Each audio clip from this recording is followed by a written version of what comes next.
Namo tassa bhagavato arahato samma sambuddhassa. Namo tassa bhagavato arahato samma sambuddhassa. Namo tassa bhagavato arahato samma sambuddhassa. Buddhang dhammang sanghang namasami.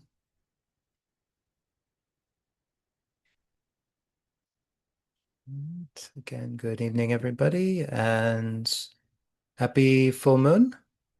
This is the Uposatha. Also, happy Vesak.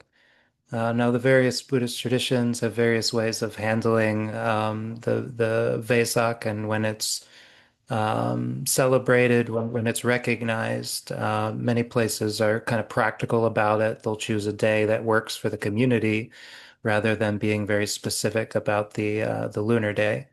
And then we have the interesting case of two full moons in May. And then there's also these tiny little disagreements here and there as to which full moon should be the right full moon. But yes, in the month of May, during the full moon, the Buddha was born. He later attained full enlightenment, and then even later he passed away. So this is a very special month. The big holiday we have is Buddhist, a big uh, communal day of recognition that we all kind of agree this is a good day to reflect on the Buddha and contemplate. And if we were at I mean, if this were a big event, we a bunch of people gathered specifically for the Vesak, I'd probably give a reflection on the Buddha. Um, but I've sat through a couple dozen of those. So, um, it's Vesak. The thing about the Buddha is the Buddha, rather than having everybody always reflecting on him and how great he was, he encouraged people to practice what he was teaching. Because while we as disciples of the Buddha tend to look up to the Buddha and want to emulate and attain to the things that he attained to, the Buddha himself had aspirations. Namely, his interest was to help people get to enlightenment. It can be rather lonely at the top. Yeah, it can be rather boring to have no peers. And so he was absolutely delighted when others attained to the same things he had attained to. And because then he could listen to their Dhamma talks and he could reflect on their Dhamma, and they would find new ways of spinning things and thinking about things and constructing things that would develop his teaching style. He was very good at teaching the Dhamma and meeting people where they were at, but the mind needs input to produce output. And so he would like to hear how other people approached things and saw things. And he would take that in, and it would help him develop his own understanding and teaching style. So this evening, there's been a kind of common theme. As usual, we talk every week, and we kind of curiously, everybody as a group will tend to circle around certain ideas at certain times. And even in the online group versus the people here at the temple I'm at, sometimes I'll find it very curious when everybody's dealing with the same kind of problem, even though you don't communicate with each other, even though there's thousands of miles between you sometimes. You're all kind of like processing the same kind of conundrums of the Dhamma. And so I thought I'd speak to one, and it's kind of leading off of the recent day long where we talked about mindfulness and what things might stand in our way, but also things that have been coming up for people in their daily life practice. And I thought I would speak a bit about right intention this evening because it's an interesting meeting point for a bunch of ideas related to practice, but also our development of the path and how we go about it. Now, right intention, I can read from Majjhima Nikaya 117. This is the sutta called the Great 40.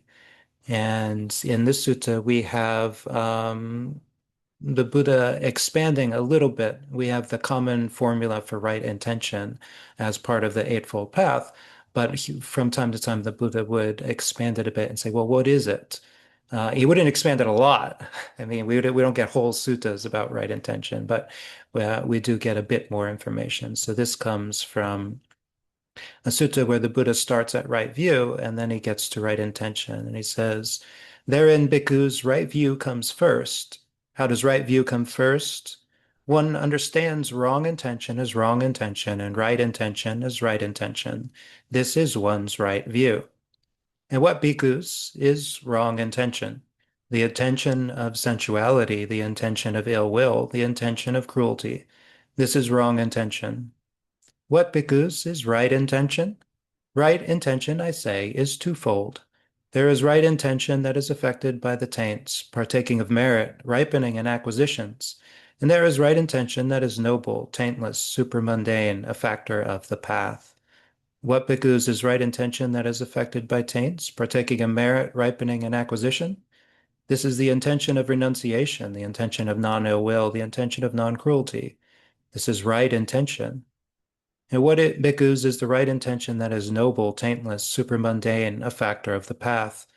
The thinking, thought, intention, mental absorption, mental fixity, directing of mind, verbal formations in one whose mind is noble, whose mind is taintless, who possesses the noble path and is developing the noble path. That is right intention, that is a noble factor of the path. One makes an effort to abandon wrong intention and to enter upon right intention. This is one's right effort. Mindfully, one abandons wrong intention. Mindfully, one enters upon and abides in right intention. This is one's right mindfulness. Thus, three states run and circle around right intention, that is, right view, right effort, and right mindfulness. Okay. It's an interesting, and this is what we were kind of getting at during the day-long retreat on Sunday, is that we can be presented with a simple paradigm in that we want to develop steady mindfulness. We want our mindfulness to be unbroken by the things that pop up in the mind. We want to be able to expand our mind so that it can encompass what's going on without losing track of that continuity of awareness that allows us to make choices, to judge things, to figure out if we're on the right track or not. And we notice when we first check in with our mind that there's a lot of gaps in our mindfulness. Yeah, every little thing causes us to get distracted and to go off on tangents. But if we start to try to develop this mindfulness, from time to time, we'll be able to stretch that out. We'll be able to have periods where our mind is steady. And one metaphor, one simile is like a faucet. At first, you twist the faucet just a little bit and you get a drip, drip, drip. But say you twist it a little more, you'll get a drip, drip, drip, drip, drip, drip, drip. And you twist it, just enough and you'll get a steady stream. And there won't even be drops anymore. It'll be a continuous flow of water. And this is the way, the more effort we apply to developing mindfulness, often we'll see that it's like turning that faucet. We'll start to, from little drips of mindfulness, we'll get to patches of mindfulness until we finally get to whole periods of mindfulness where our mind is curiously detached, equanimous, and accepting of the things that's going on around us. It's able to encompass the things going on around it without getting overly distracted or fixated. Yeah. So as the Buddha says, these three states, they tend to circle around each other, right intention, right effort, right mindfulness.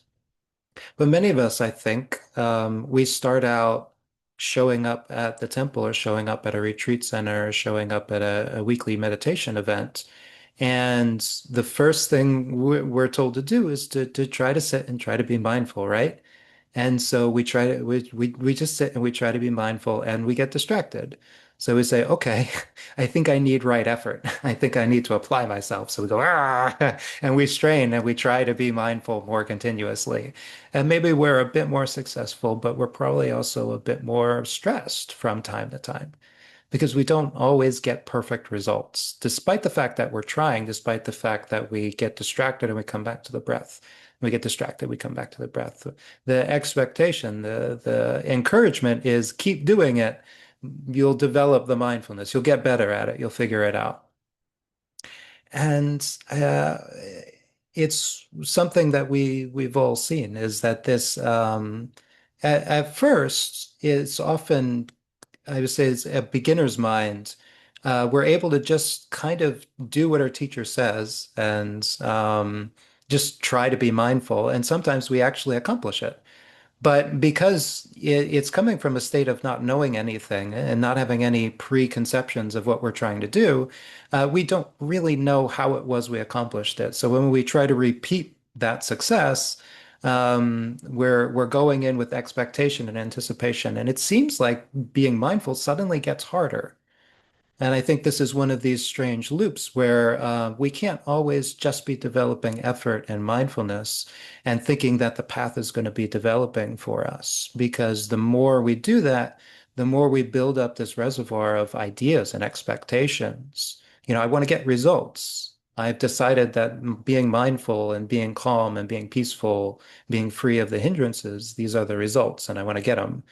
But the more we're trying to get something from a practice, it seems like the further those results seem to get. And the reason is because of right intention. And the way the Buddha lays out the Noble Eightfold Path, right intention comes before.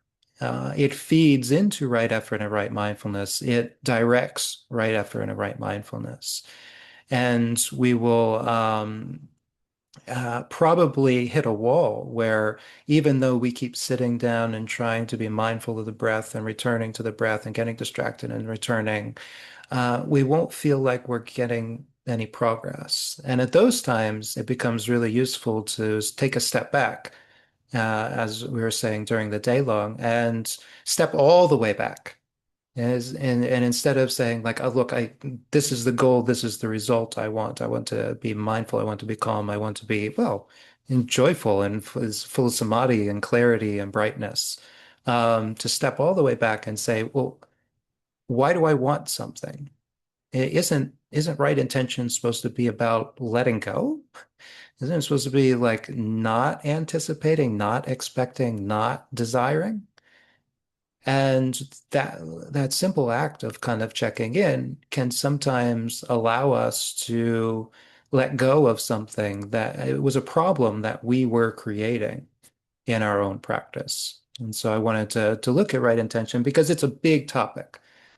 Um, Interestingly, the Buddha he points out that right intention, there's a worldly kind of basic level of right intention, and then there's a higher super mundane version.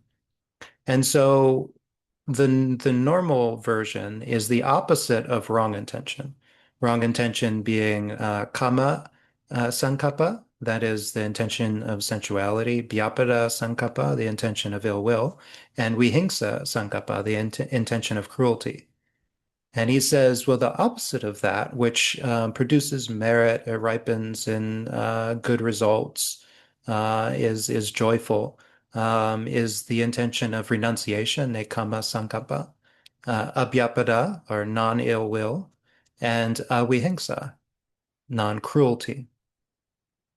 And at a surface level, this is what we should shoot for. Yeah. These are kind of the opposite. Well, the first two are the opposite of major hindrances that will affect our mindfulness and our meditation, right? That being kama tanha, sensuality, and vyapada, ill will.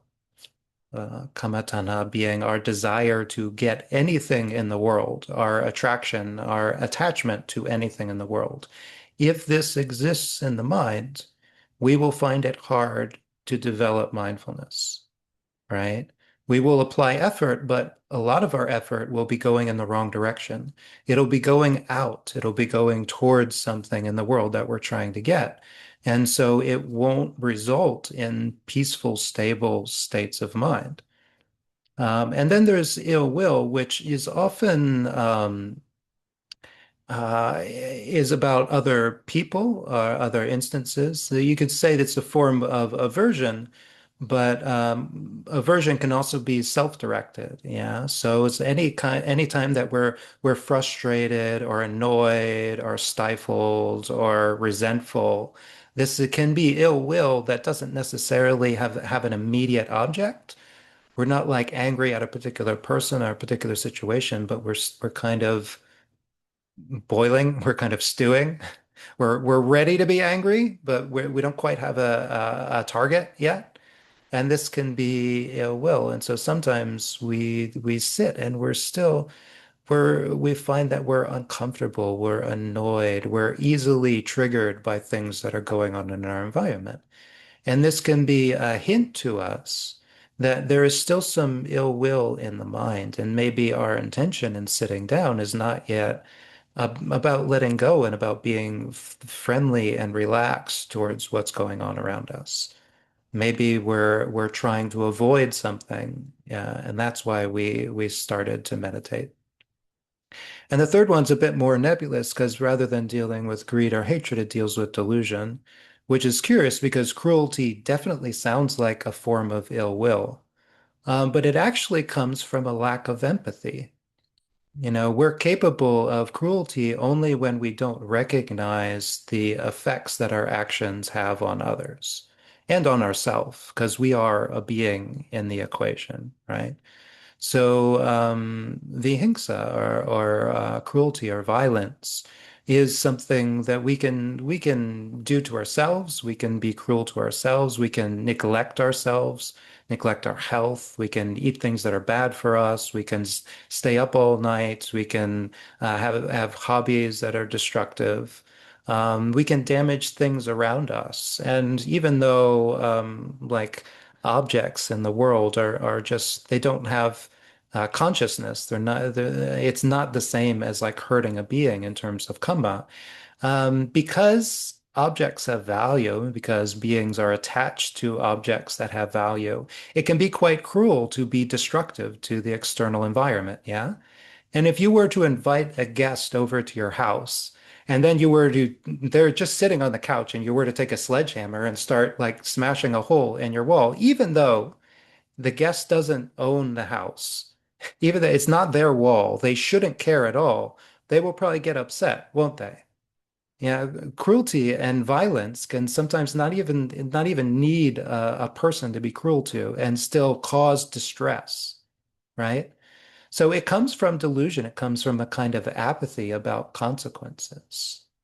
And these are the three forms of wrong intention, which we should look for and be careful about. Now, a quick solution is to develop right intention. And this is where we look at, well, is there any way I can practice letting go? Like I sat because I wanted to get this, or this. You know, I have these instructions about how to be mindful, and everybody's telling me it's so good for me, or I'm trying to get stress relief. And it's funny, if we sit down and we're trying to get relief from stress, it could be more stressful than if we just sit down and say, oh, look, I'm stressed. I just need to take a break. That could actually be a lot more effective at releasing stress, right? Because when we sit down with desire, trying to get something, it often the stress just slightly goes up. We're evaluating our results and measuring them and trying to get something. So if we can practice nekkhamma, a renunciation, this can be very beneficial. If we find that where our sitting is tense and we check in with ourselves and like, why am I tense? Why is my mind jumping all over the place? And we're like, well, I keep trying to get something. I keep anticipating something or looking for something. I want something from this sit. Then it's a simple question we can pose to ourselves. It's like, is that in line with the Buddha's teaching? Is that what he encouraged us to do? Now, he did say strive. He did say apply effort. But did he say like get attached to the results? Did he say suffer over the results? Did he say struggle for the results? Or do you say just work for the results? Yeah, work intelligently for the results, skillfully for the results. And what is the skillful way he advised? We'll try starting with right view. Yeah, there is suffering in the world, and if there's suffering in the world, then nothing you get is going to make you happy. So maybe you have to be happy with what you get. Maybe there's a way that we have to turn the mind around. Yeah. And again, we check in with frustration, or we check in with a lack of a sort of apathy that might be in the mind. And if we see these mind states, we should, is there some way I can just loosen up about this? If we don't immediately go to metta towards other beings, the easiest is just metta towards ourselves, metta towards our immediate environment. This is a simple way to kind of reassert the sense of right intention. Yeah, like a sense of friendliness or kindness can blossom into so many different mind states, and often it takes just the thought, "Oh, wait, that's the way this is supposed to be done," for us to start moving in that direction. It's not intuitive. It's not something we will do automatically. If somebody says, sit down and be mindful of the breath, what in that instruction sounds like, hey, sit down, relax, be friendly with your breath? I mean, it's easy to say afterwards and to say, oh, okay, you had trouble with that. Well, what's your relationship with your breath? Do you like your breath? Or were you just doing it because I told you to? These can have wildly different results, right? If you do find an activity pleasant or engaging, it will be a lot easier to be mindful.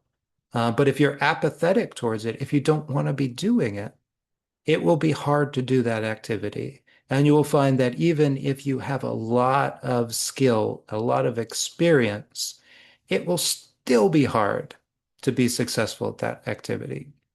Whereas if you just turn the mind around and you find something interesting or enjoyable about the activity and you focus on that, suddenly it might get very easy, even if you don't have a lot of skill or experience. And this is what sometimes allows people to have these breakthroughs in beginner's mind. When they first try meditation, they suddenly have breakthroughs and their stress suddenly all falls away and they don't quite know how they did it. A lot of times it's just because they weren't looking for anything. They weren't expecting anything. They were just like, oh, everything that I do produces stress, so I'm going to stop doing all the things that produce stress. And that's actually all it takes. Just don't do the things that make you stressed out, and your stress level will go way down. And so that's a successful meditation. It's only afterwards, after you've read a bunch of suttas and you've gone to a bunch of retreats, that you sit down and you're like, look, I've gotten down to like this much stress. Now I've got to get 25% less stress. This is going to require very precise efforts, and you go in with a lot of expectation. Yeah. The Buddha presents this as even when we get good at this, when we develop a sense of renunciation, we develop a sense of friendliness, we develop a sense of compassion, a sensitivity and empathy. Um, this will produce wholesome mind states. And wholesome mind states are good. They are a wonderful part of developing the path. They're a bonus for developing the path. They will produce merit, they will produce joy, they will produce energy and relaxation. But they're not necessarily enlightening in and of themselves. They help develop the path. They can be a tool for developing the path, but it's not exactly perfectly right intention. Yeah. Now, this is the definition of right intention as far as the Buddha can explain it, and that what we should look for. But there will be a sort of higher supramundane version of right intention that develops along the way, and is much harder to explain, much harder to teach. It is something that each of us kind of has to discover for ourselves along the way. And this is where I think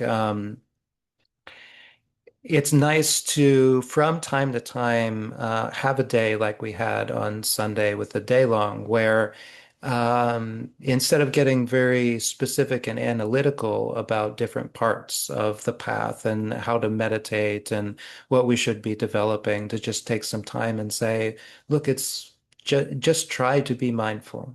Just try to step back from all of that and see where your mind is at. Try to figure out how you're approaching it. Because right intention is right there at the beginning. The only thing more essential to the path is right view. As I said, that's the view of, suffering, the cause of suffering, the end of suffering, and the way to the end of suffering.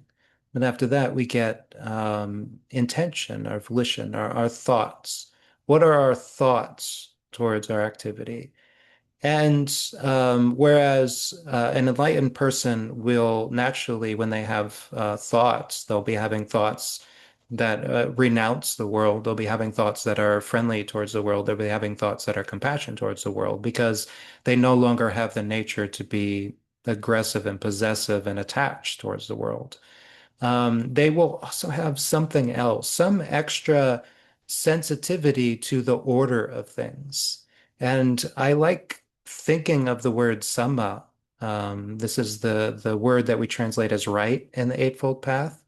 I like thinking of it in terms of a musical tone. Yeah. The word true in terms of music means a tone that is harmonious, that is in tune.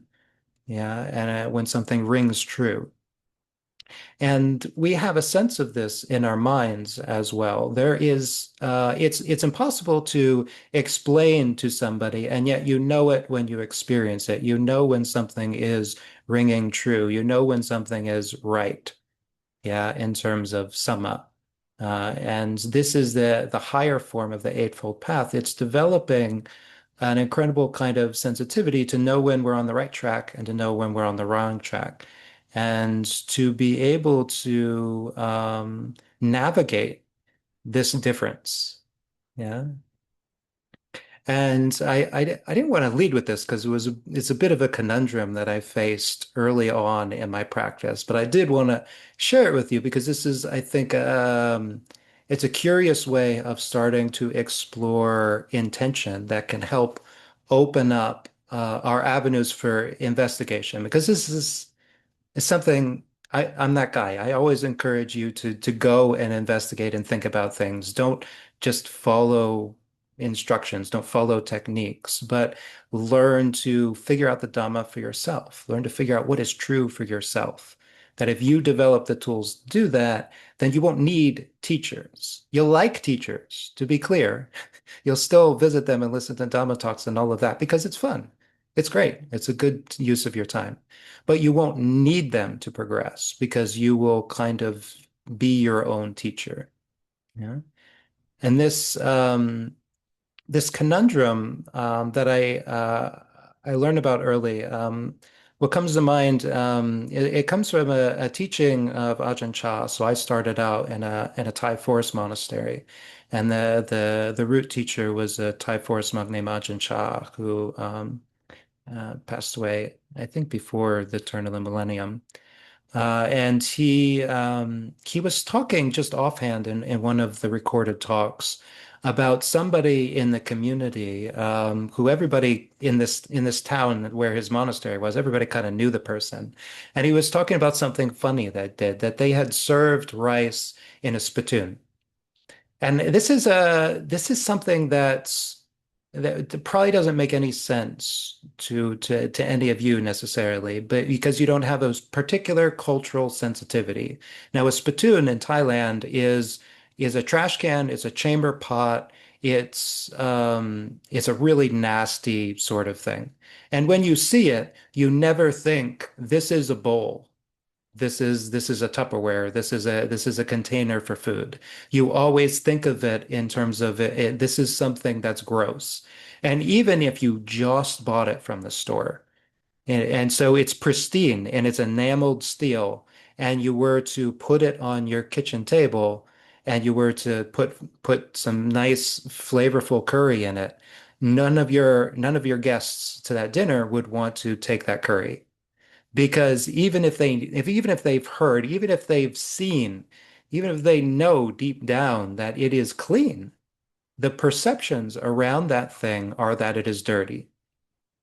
And when Ajahn Chah talked about this person, this funny thing that they had did, serving rice in a spittoon, it was in acknowledgement of the curious distinction between a wise person and a fool. In that, this person wasn't wrong in practical terms.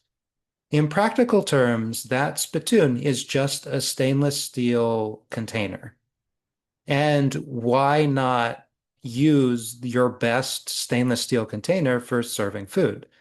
But again, this probably doesn't match your cultural understanding. So I was trying to think of other ideas, and maybe some of you have you use like compost buckets. You have like a little compost. They make these. They sell these in stores with like little flaps.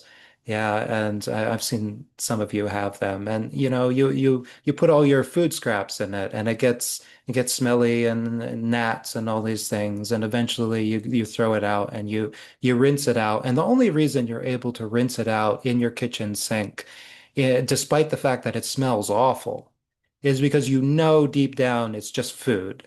It's just your dinner from 5 days back that's smelling really bad. It's not feces, it's not human waste, it's just rotting food. And you flush it down the sink and it's good. Now, would you want to serve food in that? Even if you rinsed it thoroughly from top to bottom with soap, even if you got it straight from the store, and but you took off the little flap and then you served like steamed vegetables in it. You think anybody would want to eat those steamed vegetables? The closeness to the perception of this is a garbage can, yeah. Another one is a garbage can itself. Maybe this one will really ring true for you. Like imagine using a garbage can as a cooler. Like you roll up to a party with all of your friends and you've filled a garbage can full of ice and cold drinks. Is anybody going to go up to that garbage can and say, reach their hand deep down and try to get a can from the bottom? Or yeah, even if they think it's clean, isn't the perception like, well, this is what you put trash in? Maybe a more extreme example that could be hard to imagine is a toilet seat. Yeah, there's nice ceramic toilet seats. What if somebody were to, they found one that was really comfortable. And every time they go to the bathroom, they're so comfortable in this particular kind of toilet. They could sit there all day scrolling on their phone or reading a magazine, and they decide, why don't I put one of these in my living room? Yeah, so they buy another one fresh from the store and they put it in their living room. Now, say you were coming to visit that person and you saw in the middle of their living room a toilet, a white ceramic toilet. And they said, this is my new lazy boy. This is my new recliner. It's just they're so comfortable. I decided to get one for watching TV. Would you want to would you want to sit on that? Would you want to be anywhere near that? Even if somewhere deep down you knew that it was clean, wouldn't you still have the question? You're sure it's never been used? You're sure it's never been used? Now, this is something that gets to a really deep level of understanding about something that I've talked about in the past that is kind of nebulous in the Buddhist tradition. The Buddha refers to it, but it's not considered like a major part of the teaching. And that's the difference between the right way and the wrong way. And as I've said, both can work, but specifically, the right way can work for everybody. It's just harder to find. The wrong way can work for people who have sufficient faith and wisdom. Because even though they're doing things the wrong way, they will be able to learn from it. And this is what wisdom allows us to do. It allows us to learn from mistakes. The wrong way is a mistake. Like put it using a toilet for a chair in your living room is a mistake. Now, it's practically right. In physical terms, it's right. But in cultural terms, it's wrong. And even though we're trying to be wise and we're trying to see things as they are, seeing things as they are doesn't negate the cultural subjective sense of things, right? Those still exist. And those impressions and those cultural understandings of things are part of what makes things right and what makes them wrong. Yeah. But also, I mean, results. So, like in terms of right way and wrong way, the right way to hammer a nail is to use a hammer. The wrong way to hammer a nail is to use a screwdriver. I mean, it's difficult. You would have to use the handle and it wouldn't have the same weight to it. Now, the right way to drive a screw is to use a screwdriver. That's what it's for. You twist. The wrong way to drive a screw is to use a hammer. You whack it, you'll do a lot of damage to whatever you're driving the screw into, but it will still work. Yeah. This is a kind of sensitivity to the difference between the right way and the wrong way that we that's built into the path that we will develop over time if we have sufficient faith and wisdom and we apply ourselves. Now, it might seem like a minor point. It's like, yeah, okay, I get it. You don't use a screwdriver to hammer a nail. You don't use a hammer to drive a screw. But that's not to say you don't ever. And this will point back to our meditation instructions, yeah? Because I think probably everyone here, by virtue of not being born in a Buddhist country, having not been going to a temple since you were 3 years old, you probably arrived at Buddhist practice from the avenue of meditation, yeah? Which this is dealing with the factors 6, 7, and 8 of the Eightfold Path. And it is my perspective that the Buddha laid them out in a particular order because of how you're with the right way of going about it.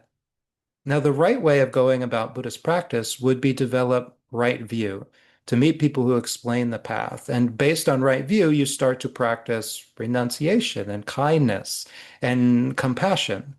This was something that drew me to Buddhism early on, right? I read some of the Dalai Lama's teachings, some of Thich Nhat Hanh, and I got the idea, I could really be nicer to people.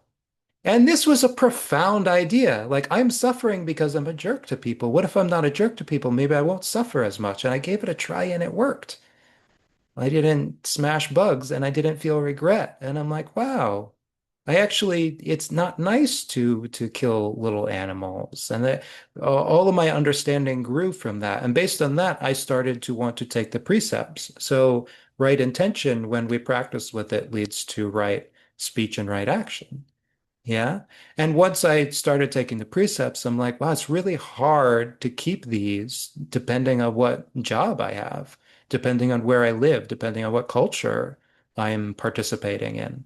What if I were to incline towards a livelihood that supports keeping these precepts, incline towards being around people who understand these precepts and agree with these precepts? And so right livelihood came about. Yeah. But many of us, I think we start way at the wrong end of the path. We start with, okay, sit down, focus on the breath. What, why would I like to focus on the breath? Oh, because you're stressed. You're suffering. You're suffering because you're not calm. This is to get you calm. Oh, okay. I will sit and I will pay attention to the breath in order to get calm, right? Now, this is a lot like using a hammer to drive in that screw. You're stressed because of your view about the world. You're stressed because of your intentions towards the world. You're stressed because of how you've been living your life. But you arrived at the meditation center, and the way that they're going to try to teach you to get unstressed is to meditate. Now, they're wrong, but they're not super wrong. The thing is, if you get any success at all in your meditation, if you get even a little bit calmer, you will see that there is something to this. I've never applied effort to trying to be calm before. What if I were to what if I were to keep trying to do this and you come back again and you're like, I got a little peaceful last time. Let's keep trying to develop this, and you put in a bit more effort and you practice mindfulness and you start like following the breath and counting your footsteps and rising, falling, any technique that people will teach you. And you work at it, and this is the point where practitioners tend to diverge, right? You'll have some practitioners who get enough results, they become content and they just continue to have a meditation practice. But they don't go to temples, they don't get involved in like the religion part of Buddhism. They keep it nice and secular. I'm a meditator. I'm not a Buddhist. I meditate, and this is how I get calm.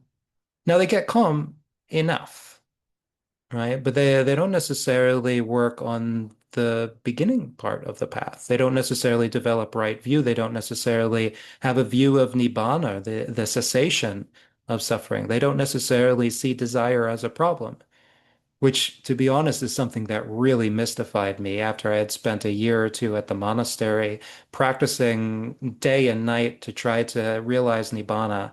And I met people who asked me, like, what's wrong with desire? Is it is it desire like what you need to survive? And it just blew my mind. It's like you could be a meditator for 20 years and still think that no, desire is good in certain contexts. Desire gets me out of bed. Desire gets me to earn a paycheck.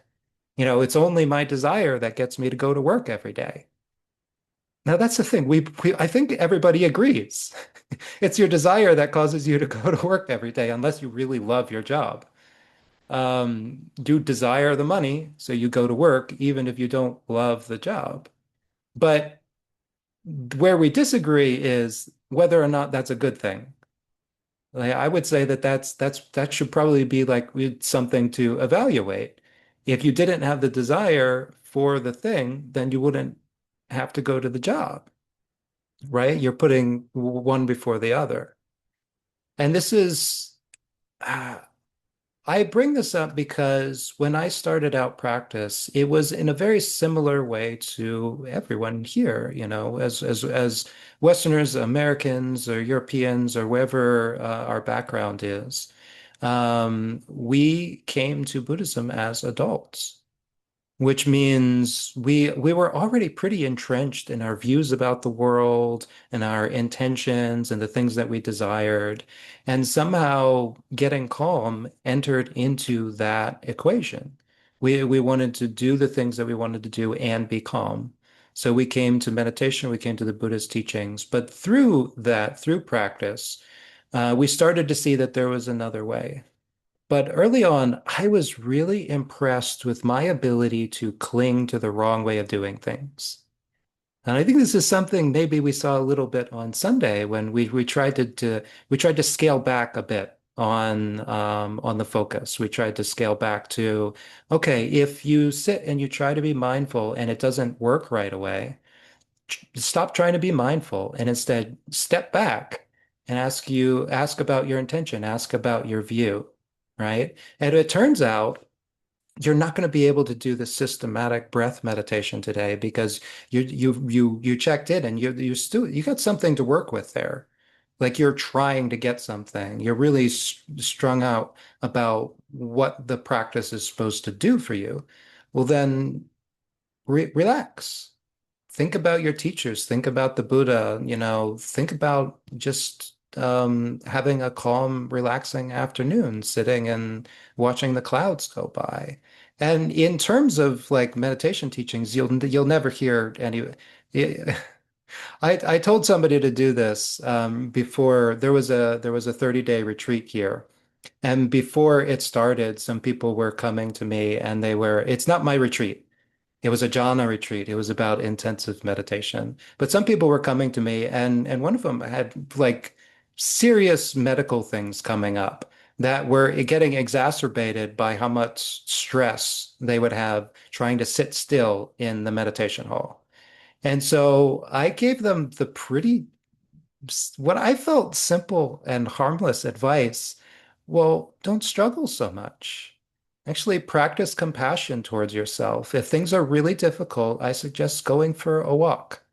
Yeah, or going and getting out of the meditation hall if that seems to be where the stress is increasing, and just go sit somewhere that you wouldn't normally sit and try to just calm the mind in a way that you would not directed, not trying to get something, not following a technique, but just pay attention to something that's calming. Yeah. And this person went into the meditation retreat. And sure enough, as soon as they started pursuing jhanas and deep samadhi meditation, they started to get very stressed out, and then their health started to decline. And so they stepped out and they went on some walks and they breathed And they sat in the gazebo and just, watched the cats roaming around. And, they just decompressed a bit. And they went to their teacher, and their teacher did these interviews and asked, like, okay, so how is the technique going? And they said, look, I'm not at technique right now. I'm focusing on being being chill, being relaxed, not suffering. And the teacher is like, we're going to have to agree to disagree here. Because the whole premise of the retreat is that you've traveled across the world to be here to learn jhana meditation. And the person's basically saying, like, look, I'm not ready for jhanas. I'm not saying you're a bad teacher. I'm not saying I won't ever be ready for jhanas. I'm saying I'm not ready for jhanas right now. And until that changes, I've got to focus on like the purpose of the path, which is not being stressed. And they thanked me afterward, but it's this weird kind of conundrum because in practical terms, it was a failure of a meditation retreat, right? Because they came to get something and they didn't get that thing. But in Dhamma terms, it was a success. In Dhamma terms, he prioritized compassion. He prioritized letting go. He prioritized friendliness. Again, not dismissing the teacher, not saying the teacher didn't have anything to offer, just saying that this wasn't the right time. And that they were going to work on something to help decompress and to make the practice less stressful. And there are so many avenues. A lot of the religion part of Buddhism is like this. You go to a temple, you will hear people gather around at different times of the day chanting.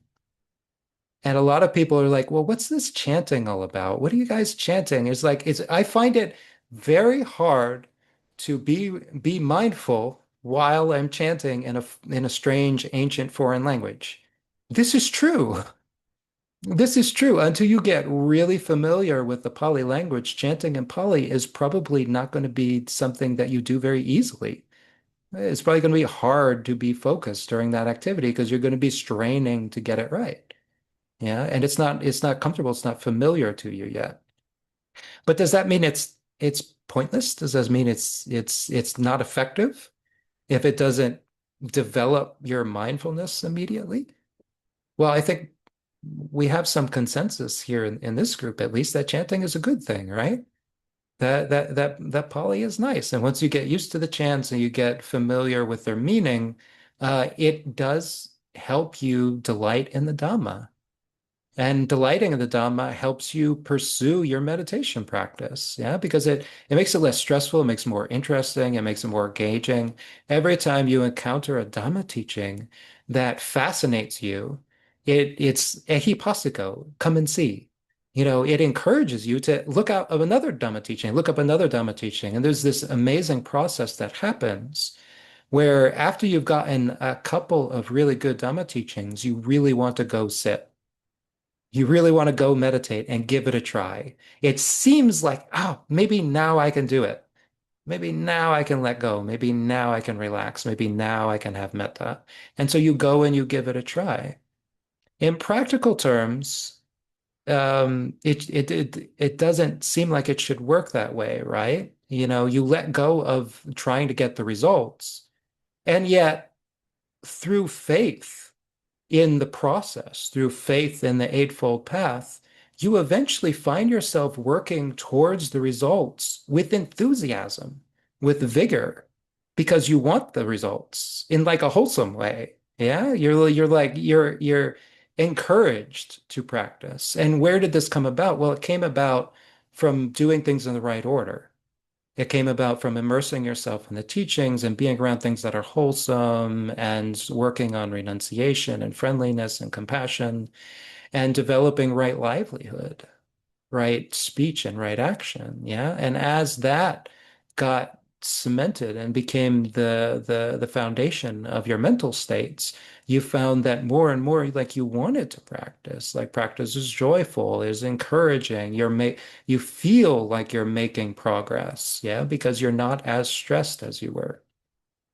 And this is a difference between the right way and the wrong way. Like we can bring people in with the wrong way, and we can hold we hold a meditation day long. I don't know. At the end of the day long last Sunday, I'm not sure how many of you were more relaxed. Now, many of you said that was exactly what I needed. I learned a lot. This was very helpful. But I don't think I heard anybody saying, "Oh, that was so great. I enjoyed that so much." I think I heard the opposite. I think they said, "Wow, that was really hard. Why was that so hard? You just said be mindful, but it wasn't easy." Right? And that's the interesting thing is we could draw people in with the idea of putting forth effort and trying to be mindful and trying to get samadhi. But if I were to say, let's gather around and let's just relax and hang out together, you would probably gradually lose your interest, right? Because well, I could do that on my own. I'm pretty good at just hanging out. Yeah. But when you see this difference between the right way and the wrong way, you realize that sometimes it's the most effective way of going about it. But it's again, to loop it back around, the funny thing about the way this works in terms of like intention is there's a time and a place, right? If you know that by just going and sitting on a couch and just staring out the window, you will drift off into sleepiness, or you will just daydream, or you know you won't have any wholesome, clear thoughts about the Dhamma, well, then that wouldn't be the thing to do, right? You know from experience that in certain circumstances, if you just let your mind be, it won't incline towards relaxation and renunciation and peace. So in those cases, the Buddha actually suggests by evaluating your mind, you see that you need energy and effort and mindfulness and application. Yeah. That seems to be the prescription. And so it might not always be that you're neglecting or you're waiting on the mindfulness practice. Sometimes you want to do the mindfulness practice just because it's the only way you're going to get any positive results, right? And even if you know that you're putting the cart before the horse, so to speak, even if you know you're trying to get samadhi before you really truly wholeheartedly delight in renunciation and composure and seclusion of mind, viveka. Before that's the case, still you know that it would be good to put forth some effort. It would be good to apply myself right now because the in the absence of effort, I'm not going to develop. Yeah. And so this is the case where the wrong way is actually the prescription. Yeah, you know that it'll be difficult. You know that it might produce more suffering, but the alternative is to do nothing, and you know that that won't produce results. Many of us experience this even further up on the path with right speech and right action. Yeah, we're in an argument and we really want to say something to the person we're arguing with. We really want to say it. We're sure we're right. It's a really good point. We really want to say it, but something in our mind is saying it's not going to work. This is not going to produce the result that my mind is telling me it should produce. And so we practice restraint. And we check in with ourselves, and the restraint is hard. The restraint is painful. The restraint is difficult. It seems like the relaxing, the right way would be to speak our mind and to accept whatever results we are and to reflect on those results and learn from it and get better.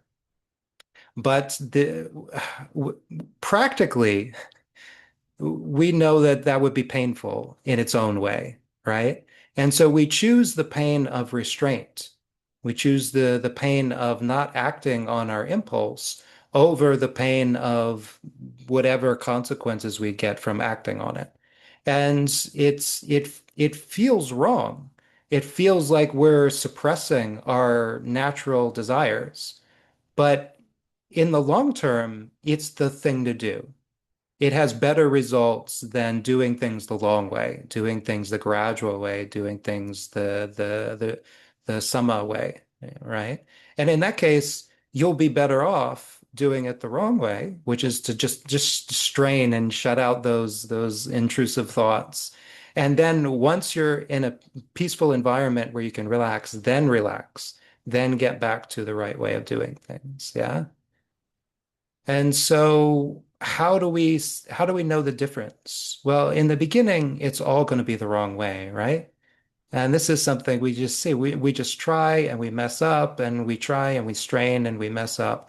But as we get better, there's an encouragement for us to take a look at it. And again, I said I was amazed as an early monastic how good I was at clinging to the wrong way, like getting a technique and just keep doing the technique, even though it felt wrong, even though it felt like a strain, it felt painful.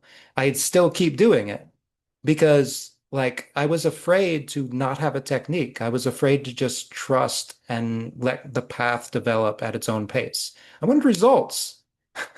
Life is only so long. Like I wanted to get arhanship and then be relaxed, right? I wanted to get all of the work out of the way and then go on vacation.